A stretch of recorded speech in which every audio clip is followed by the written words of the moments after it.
I came to Davis. I guess like the story that like kind of really shifted everything for me, because I feel like after what had happened my first quarter here, I guess reinforced that why I wanted to be a lawyer, or want to be a lawyer, and why I want to do the work that I want to do.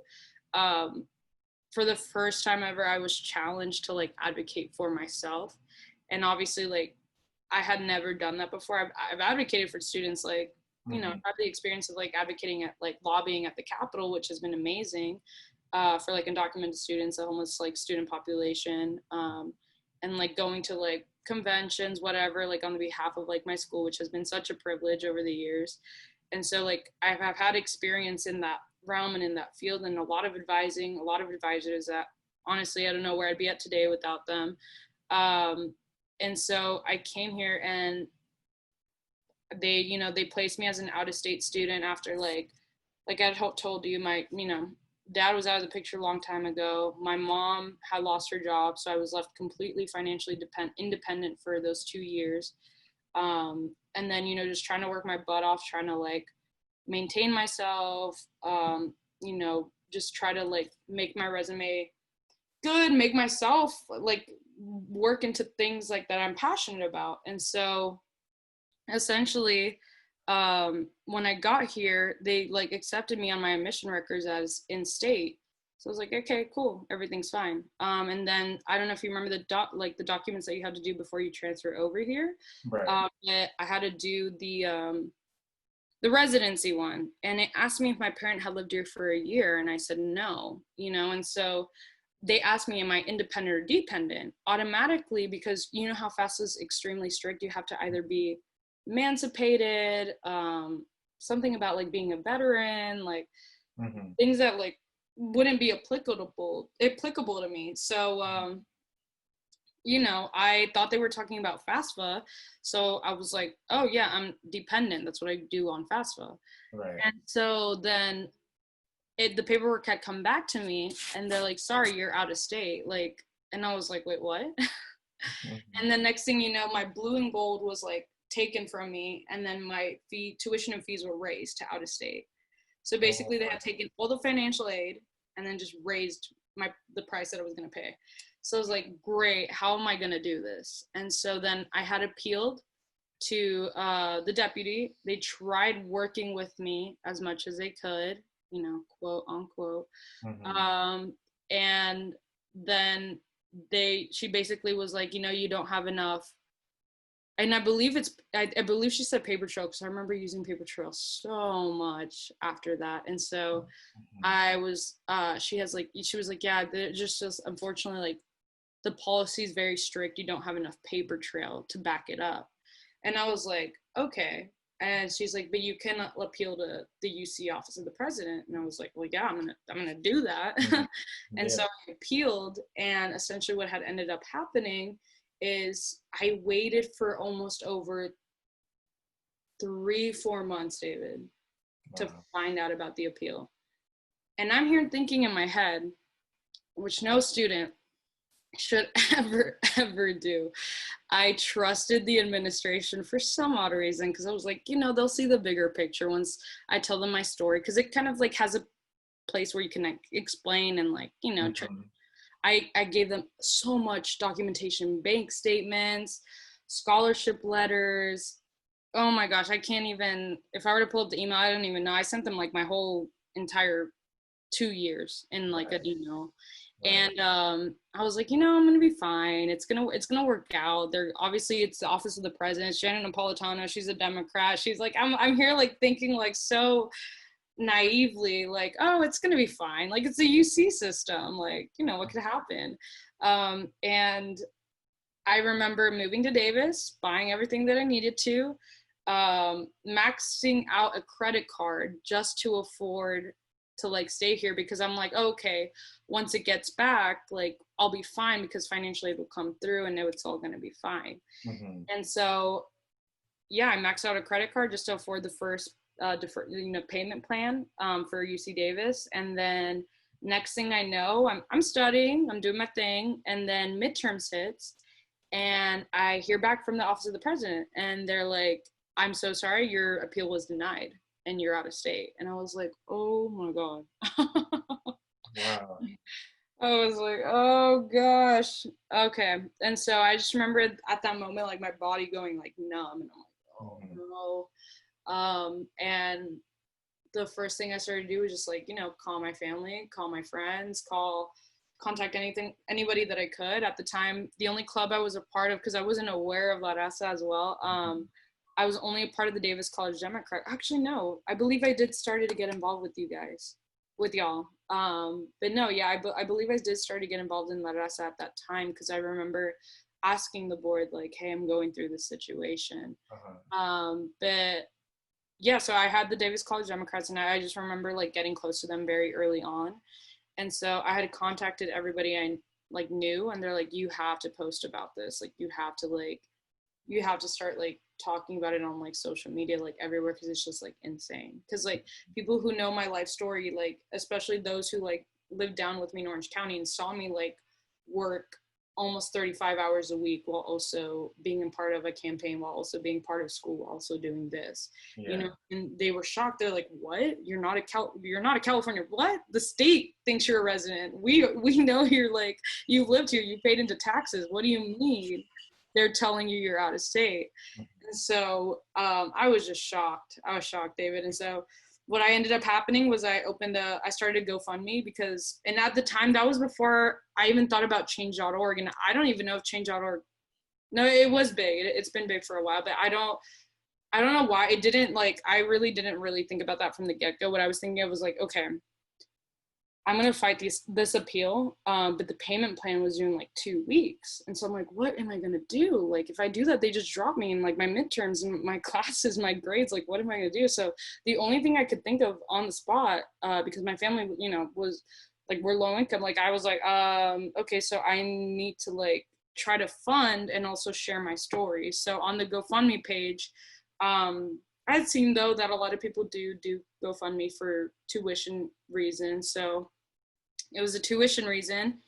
I posted my community college like graduation picture, and I had this long caption, probably with some typos in it, because it was typing it with tears, typing it with stress, typing it with anxiety, and just posted my entire life story, and then posting like what had happened in detail, and just tried to see if I could fundraise money, for myself. And so I had posted it on Facebook. Everybody from the Davis College Democrats had shared what had happened. And I just remember the post like starting to be reposted like a lot on Facebook, and like a lot, my family, my friends, like people from Orange County, like my friends from Arizona, like reposting. And next thing I know, like I have people from the UC Student Association contact me, which is, they're apparently like basically the primary group that like advocates for students, which they do, they really do. But it just, I've already talked with Diana, it's kind of sucks that they're the only group out there that is organizing for us and advocates for us. But they had reached out to me, and he was actually really nice. He's Parshawn, he's the director of the UCSA. He's already a graduate student, but I talked a lot with him one-on-one, trying to figure out like what's the game plan, what's the next move. I talked a lot with like the former president of DCD, Maya De La Rosa, and like Brooke, and we were talking a lot about like what's next to strategize. I had with your org, like I talked about them about the situation. They were like, oh, if you need anything. So next thing I know is like I have all these student groups with me. And I remember, because it was so early on in the quarter when the situation happened, there was like the club rush. And I had gone to every single club that I thought would be relevant in terms of like building a coalition.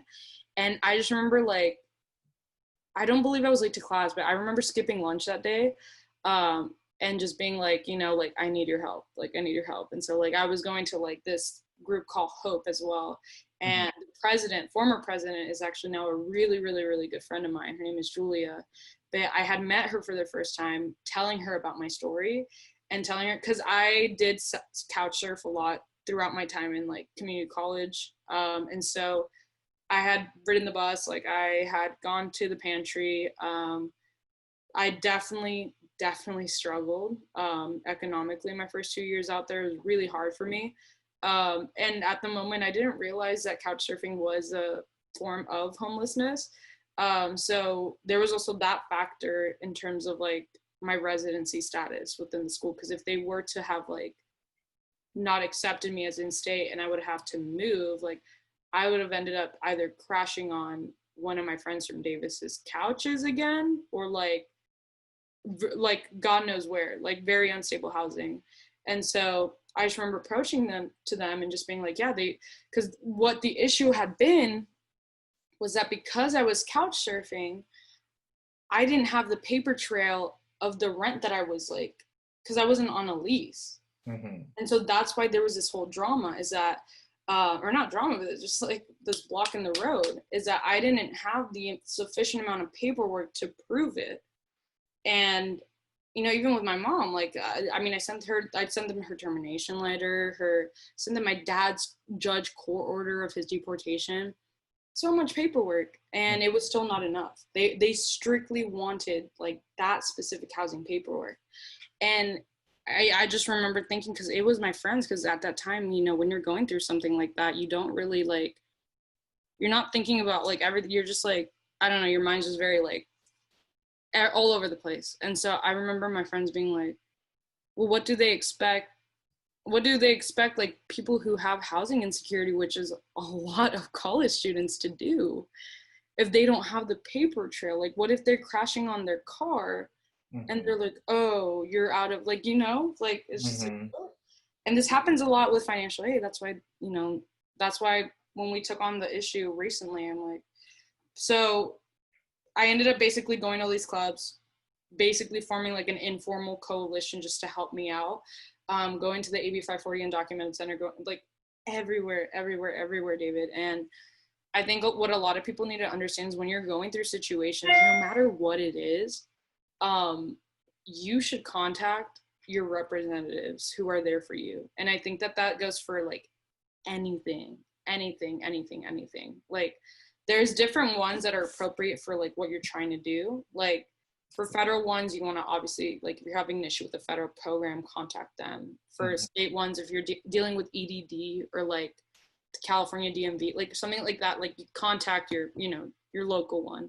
But they'll even refer to you though, if you're not in the appropriate office, they'll give you the right number. At least a good office will give you a right number to contact. And so I contacted Cecilia, which is the assembly member for like the Davis area, Bill Dodd, and then Garamendi, which is the congressional. And so I contacted all their offices. I even contacted the attorney general, David. I was like, because I was just like, I need to, like, this is not okay. Like everybody was like, what are they doing? And so they were literally about to kick out, like I was literally about to be left probably going to a community college or like going into the workforce. And that's what's the problem, is they're here saying like, oh, get your degree, you can do it, you know, we believe in you, like just put the effort. And it's like, okay, we put the effort, we try to get the degree, and then the academic institutions themselves that tell us that put the roadblocks in the way for us to achieve that. And it's just like, okay, so I'm trying, but I'm pushing, but you're not letting me get through. So that's kind of what had happened. And so this turned into a way bigger issue. It turned into an issue like that, that their policies that they have in place were so black and white that they no longer helped the students that they were strictly admitting. Because as you remember, the UC application, they're very big on wanting to know what your adversity is, what your story is. Mm-hmm. And obviously, you know, and this is okay, like it's perfect. Like they want POC low income students to really tell us how they got up, like they even through the circumstances that they were born into, that they had challenged that and tried to move on to like achieving their degree, achieving their career, achieving their like passion in their future. And really pushing to get like a good GPA, you know, or a good opportunity or just something like that. Mm-hmm. It's like, okay, you're doing that, and then the policies, and not just the residency policy, the policies in general don't reflect the applicants that you're admitting. Mm-hmm. And it's been especially more recently, because I believe if you were to collect data, I believe the UC institution was predominantly more like Caucasian white, but over the years they have expanded their field of applicants in terms of like economic status, but also like race, ethnicity, like background. And so obviously, you know, they're accepting a lot of AB 540 and DOCU students, or students that have undocumented parents themselves. And we don't have the paper trail to back the things that they want from us sometimes. Like, how can we, you know, we don't have sometimes like our parents don't have the paper trail to back up to get a job. So how do you expect us to get paperwork from them that's something that they don't have? And so things like that, obviously advocating in the past for homeless students in terms of community college. Thankfully I had known these statistics and these data and had done research with my committee my second year of college before I had transferred over here, because learning the bill that I believe Scott Wiener put on the assembly floor that year, or the Senate floor, whatever it may have been, we had advocated for the bill, and we had learned that I believe it might be 65% of California community college students suffer some sort of food insecurity / housing insecurity issue in the state of California. Like, it was something around there, somewhere, because I don't want to be incorrect in my data, but like it was somewhere between like 50 to 60, which is like more, if not half, of the California community college students, which the goal of most community college students is to up their transfer rate. Mm-hmm. So they end up transferring to institutions like Cal State or the University of California. Mm-hmm. So if we're looking at that data itself, and they're saying that most homeless, housing, food insecurity struggle students from community college is half or more than half, and they come here and they have lived there either in their car, have couch surfed from place to place. Maybe they had moved like me from a different state and wanted to go to community college, not to transfer, but just to live in California, to start their life here.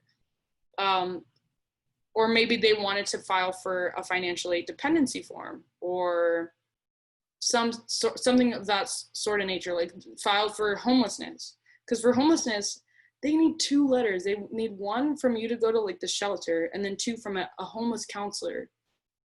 Okay, if you're suffering from housing insecurity, I was, by the way, which, you know, now that I have learned, I realized that in some sort of capacity I kind of was. I had never known that there was a homelessness counselor, or that I could go to like these sort of places. Like, I had never known those things. So I can't be the only student who didn't know that that was a thing. Mm-hmm.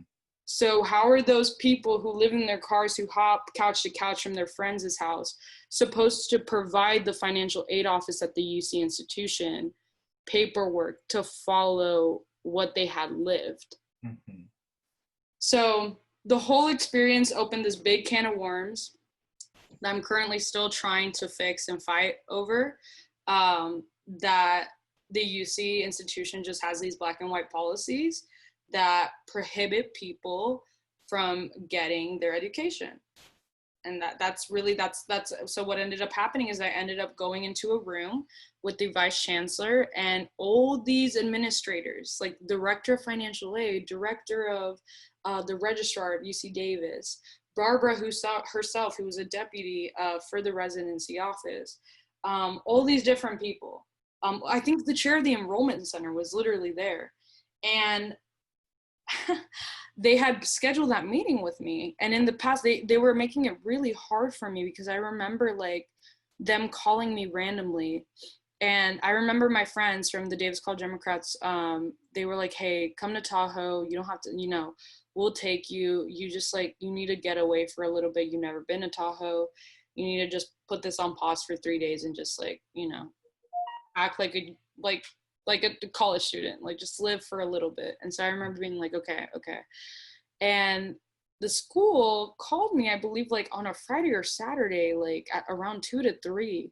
And I remember being, without any acknowledgement that this was going to happen, being on a call with like 5 administrators on the phone, driving to Tahoe, not being prepared at all for anything. And I basically was bombarded by their call, and they were like questioning me, like all these administrators on the phone. And I'm like, what the heck? And it basically, David, it felt like they thought I was like lying to try to get money from them. Crazy. They thought that that was my only objective, was to try to get money from the UC institution. Because I don't know if you know this, but in the past, that's why the residency policy has also changed a lot, is because they did have an issue like that in the past. But the thing is, like, they know my life experience. I've sent the documentation. So it's just like, if you know the student's circumstances, then why are you questioning? You're kind of almost degrading that person, like, as a whole, like their life experiences and like what they've been through. So it's just like, I was on the phone, very bombarded, and like they sounded like they were against me, and like that I was just like that I was probably not gonna see the end of like the light of that tunnel. That I had already had, like, after that call, it was like, wow, I'm probably not gonna be here anymore. Like, they just sounded like I don't know. They sounded like I don't even know what. And so basically what ended up happening was they had scheduled the appointment for all the administrators, like I was mentioning previously. They thought I was going to walk in alone to a room of like 9+ administrators and one freshly 20-year-old student. Yeah, so they didn't expect for me to show up with, I asked my friend Maya, who had been the president of DCD, and then the current president of DCD, Brooke, who I had gotten really close with over like the past few months. And they both have been doing advocacy work. The other one has done advocacy work, and she's also pre-law. And so like, basically like-minded people like me, and I was just like, and my friends, and I was like, hey, can you please come with me, because I'm scared. Like, I'm pretty sure this meeting is like the make it or break it, and kind of like figuring out what's next for me, like whether I'm gonna have to do something more, whether I'm just gonna have to like just see what they offer and like probably leave, and I don't know. And so they didn't expect me to show up with 2 people. They didn't expect me to ask if I could record the meeting. To this day, I have the recording of the meeting. I got their permission from everybody to record that meeting. And what ended up happening was the meeting was basically to find out like if I was going, they had offered me if I wanted to PELP, which I don't know if you know what that means, but it's to basically leave for a quarter and come back. And I was like, no, I don't want to PELP. The other offer was to take a whole like year and like not reapply, but like come back to the school like in the next academic year. And I was like, well, okay, no, I don't want to do that. Like, and then the other option was just to try to work things through. And so how the meeting had started was me asking for permission to record. And what I basically did was present my own case and why I think the policy is not reflective on me, and why students like me who live in a gray area of like policies that require certain paper trail, why we don't fit into that role, and why they should give us like, and why students should get an exemption if they have like lived through those experiences and can't provide the amount of documentation that they want. And so I laid out my whole entire case. I had like a folder, right, of like my community college, and I had like bank statements in there. And then as I was talking, I was literally giving the vice chancellor the documentation like one by one. I was like, you know, I've been in clubs, and then I put down like a paper of evidence, and then I was like, here are my bank statements. You can see that I have spent my own money for the past 2 years. I have even circled and highlighted any deposits from my work, from scholarships within the school, from whatever it may be. And so then I handed it to him. I handed him like the scholarship certifications themselves from my community college that I've received. And then W-2s, 1040s, everything, David. And even letter of recommendations, I started putting on there, like from my professors, like here's here's to show you that I'm a good student, that like I honestly try to work my best, that I try to like be as good as I can every day and just try to push myself. And then at the very end, I was like, and here is me telling you that I have been in contact with an education lawyer, and that what you all are doing today is not correct, and I know it. And so they were all left like, my friends who were with me, they were like, I swear when you were done talking, they were all just, they took like, and they did. I mean, because I was, I'm not gonna lie, I was emotional. I was very, sometimes tearied up when I would tell them the beginning of the story about like my family, my parents, and because it's hard, you know, but they were like, when you were done talking, like the room just went silent for like 6 minutes and everybody was just like, and so I just remember like the deputy, her name is Barbara, and she was fighting. She, after I had already shared my whole entire story and presented like my case, she was basically like, because my mom had moved to California, and then she was working on her immigration paperwork and her status within the country and the state, and the deputy was like, can you just apply next year and like just show us evidence about your mom's like California ID, because she need, and I'm like, because I was like, oh, does she need the California ID? And she's like, yeah, she needs it. And I was like, but she's she's undocumented. I know she can get it within the state, but her immigration lawyer says that he doesn't recommend for her to get that until like her paperwork has been finalized, because I don't know if you know this, but a lot of immigrants who are applying for citizenship, if one of their children or even themselves apply to like programs like CalFresh, Medi-Cal, Medicare, even, God, the immigration system is so screwed up that even if you were to try to get identification, which is really only valid in a couple states that they do this with for immigrants, which one is California. I wouldn't be surprised if New York has it. Arizona definitely does not have this law in place. But my mom was scared of two things. One, going against what her immigration lawyer advised her not to do. And then two, and again, this is a topic for maybe like a different discussion for a different day, but a lot of immigrants have been deported because they have been identified in California by that ID card. And a lot of people actually, since that law was implemented and a lot of immigrants started to get their IDs within California, you saw an uptick on deportations. And so I don't know where that data kind of reflects in terms of that. So I also think like, yes, in the state of California, like it is amnesty state, or not amnesty, but sanctuary state. And we do have laws in place to help immigrants, but you need to be very, very careful because you're in their system, it's still somewhere where you can be identified, even though the state of California has put laws in place so that the federal government doesn't interfere, specifically ICE, interfere with getting those documentation and paperwork. It could, depending on the county, because again, some of the counties, most of them don't work with ICE in the state of California, but there probably would, I wouldn't be surprised. I think there are some in the San Diego area and Orange County that maybe do at times. And so, if they were to get that identification card, the police station has that on their record if they've ever been stopped or anything like that. And they could potentially work with ICE and then do that, even if it's on the low, which, I don't know if that's a thing or not here, but I mean, I wouldn't be surprised because where would that data come from, the upticking of deportations? So anyways, then basically the deputy was like, well, I don't know what to tell you, your mom needs to get it.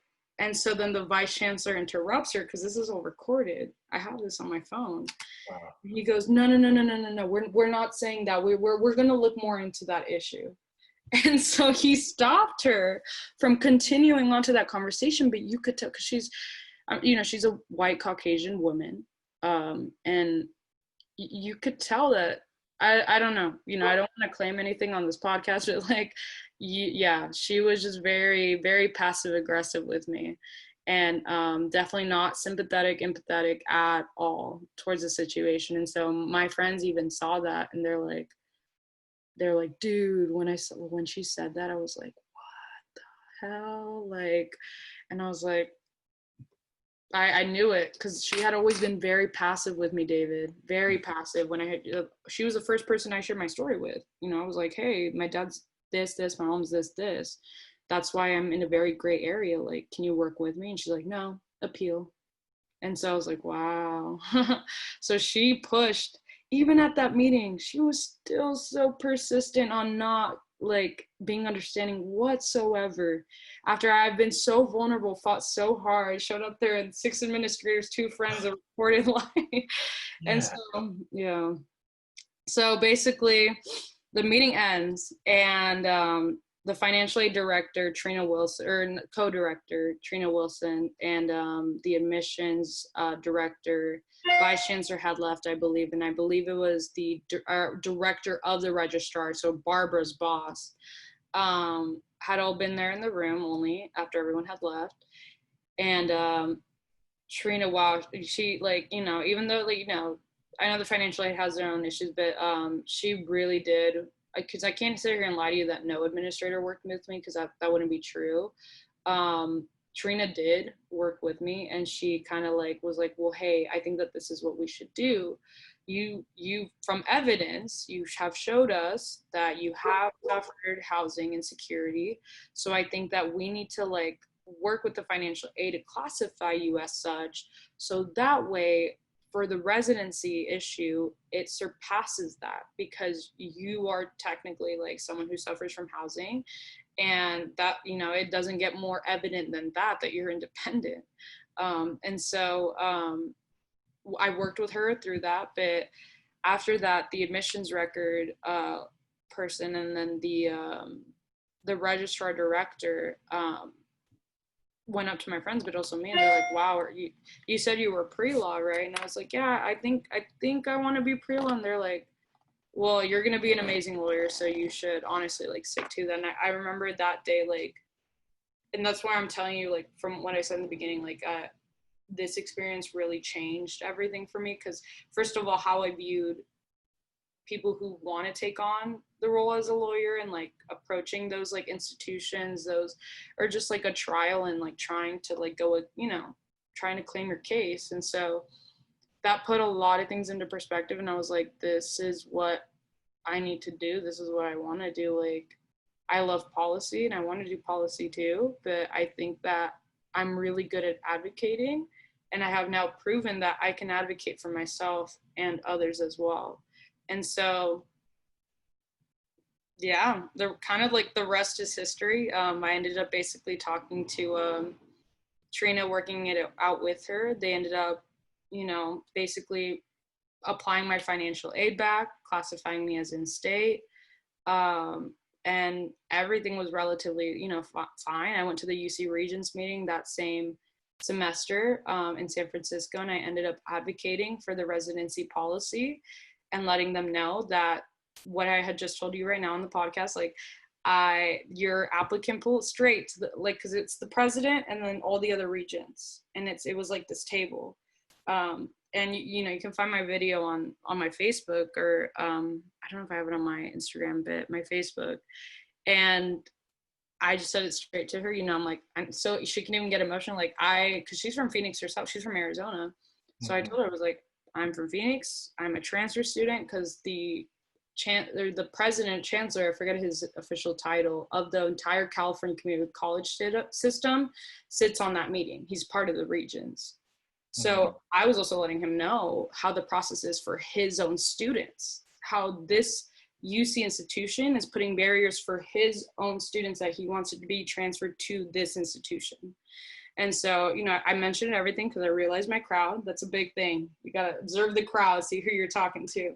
And so, you know, so from Phoenix, transfer student, and your admission applicants do not, like, your policies do not reflect the admission applicant pool that you're accepting. And it's very black and white. I have been found in the gray area. Others have been in the gray area. And you keep accepting these applicants without actually changing the policies you have in place. And I said, I am someone who suffered from your very black and white residency policy. And I'm here to ask you today to please review that policy for it to conform to the people that you're admitting into your institutions currently. And they know what that meant. They know what they meant, because they're fighting, they fought for DACA students, yet their own policies have barriers when they ask for paperwork, some which most undocumented students or children of undocumented parents don't have. So it's just like, it's ironic. And when not to like, when we hear conservatives say sometimes like that are hypocrites and things like that, that's what they're talking about, and you can't blame them. And that's why most Democrats who've been in the middle have like turned left. And that's why there's a lot of radical people, because we have realized that even people who claim they're liberal or Democrat don't actually put their words into actions. And then they look hypocritical and make us who are trying to actually fight the institution, fight the change, make us look bad. And they think, oh, are you a hypocrite too? And it's like, no, like they are, but we're not. So that's what they're kind of talking about, is because like, the UC institution is known to be, especially now, a more like liberal institution. However, their policies aren't reflected of that at all. So yeah. And then, right now we're fighting the financial aid petition. And then we're trying to build a coalition, and I'm kind of going about it in the same steps that we took for how I was doing my residency thing. And thankfully I had experience in like the whole fighting the UC institution, because it's a different ballpark, David, like fighting community college versus fighting the UC institution itself. I had talked to my bosses about this because I currently work for the North Valley Labor Federation. And I was telling them that in order, because they have a program down in UC Merced to help like labor students, labor unions, like, because Merced is a very underrepresented place in general, because ASME, which is a labor, you probably heard me, they were doing the strike in early November. I don't know if you've heard of them. Yeah, ASME. Yeah. So they don't cover UC Merced as much as the other UC students. So the place I work for, the North Valley Labor Federation, has actually a program starting to run where they can help advocate for them and like help them. And I was telling them, I was like, thank God, because, and I was like, and also because they were talking about like this chancellor, and I was like, yeah, the chancellors and the administration within the university. But when you want to fight something, especially UC, it covers UC, because how you should, like, how people need to view it, especially how I hope people view it, is the UC is like the mothership, and like all these other like schools, like Chancellor May, UCI, like all these people just conform to whatever they say. Whatever they say is the final word. Whatever they say goes. They're like, they control the whole thing. And so, and that's why I've always found it funny, is like, it doesn't matter what UC you go to. At the end of the day, we're all the same. Our professors switch around, and like, we're all everywhere anyways. Our schools all conform. They all listen to one group and one group only, which is the office of the president and the regents.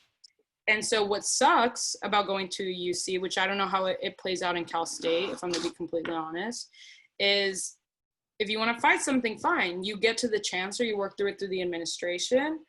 But in order for you to actually change something like radically and like right away, and actually put your foot on the ground and actually make that change permanent, you have to go through the school and then through an organization that represents you, which luckily UCSA contacted me, and then go to the regents meeting, try to talk to them, try to see if they will talk to you, and then still be far away from them in a microphone. And that's kind of like the best you can get. And that's how you can fight the change. And then obviously knowing someone, which is awful, because like, I was telling this with Diana, because we're currently fighting like the financial aid adjustment, how it was reducted for students on campus, especially during a pandemic. And I was telling her, like, and also when we had our coalition talk last Monday or 2 Mondays ago, I was telling them all, it's awful, because if you're like you and I, if you're not like you and I, or like anybody from our organization who like is passionate about law, politics, or policy, like let's say you're a STEM person who like, I don't like to listen which we try every day to get those people involved and to listen. But if you're truly like an 18-year-old freshman coming into the UC system, and maybe you haven't been privileged enough to like have those opportunities to learn when someone's taking advantage of you, like in terms of like administration, or like financially or anything like that, then and you also don't have, because Diana was telling me, she's like, you know, Alex, you know how to sometimes phrase things so like perfectly to when we're talking to those people. Or sometimes like I get like Cynthia and Diana were like, yeah, I was like nervous when we were talking to like the journalist or like the vice chancellor when we were on the phone call with him, and they're like, and you just know how to handle it. It's like, yeah, because I've had the experience, like as I have shared with you, I've had experience over the time. I mean, the first time I did it, I was scared crazy at my community college, but I've had the experience to talk to all these people. But I've also been privileged enough to have those experiences to talk to those people. And some students haven't had the, you know, those opportunities because they've had to work 40 hours a week to just even afford to go to college, because they maybe weren't aware of the resources on campus, because maybe they have to take care of their parents, of their children, of their brothers, of their sisters, and they maybe weren't given the opportunity to expand their horizons and to be involved in such like programs, clubs, whatever it may be. And it's those people that get taken advantage the most. It's the low income, the ones that don't have the experience, the background, constituents themselves, where they're voting on like the Capitol floor, the congressional floor, and they're like, we're not aware of the language that they use within the own bill. Because reading bills is hard. You actually have to learn how to like properly read what they're saying. Because if you had never, ever read an assembly bill, a Senate bill, a code, you know, whatever, and you're looking at this for the first time, you're like, what the? You're like, yeah, what? You start to read the document like 10 times. And the UC institution does that too. The state of California does that. The federal government does that. All these places, like lawyers themselves, you have to go to law school to learn how to read the code and work with judges. And so like a new language you're reading. it really is. And that's what that's what we're gonna learn, especially the next 3 years, is how to read code, how to read laws, how to do this, how to advocate for that. And it's just like the administration doesn't expect students to either, one, be able to afford a lawyer, two, knowing how to get maybe a pro bono lawyer, three, knowing how to advocate or have been advocated or having someone to advocate for you, and then four, just like not having the experience. They don't think that you have any of those things. Therefore, it's so easy for them to take advantage of students, whether it be through residency, whether it be through financial aid, whether it be through housing, whether it be through whatever the situation is. And they know that. And that's why they continue to not change anything, to act like everything's fine, to look well through social media, like, oh, we're at DACA, help us support in the Supreme Court. Like, yet their policies aren't reflective. Yet they're not doing enough to actually change their own institutions, which they have the power to do, but they'd rather go and like fight another fight when they haven't even changed their own foundation of their roots and their own academic like institutions. So yeah, I don't know. In a nutshell, that's that. Yeah.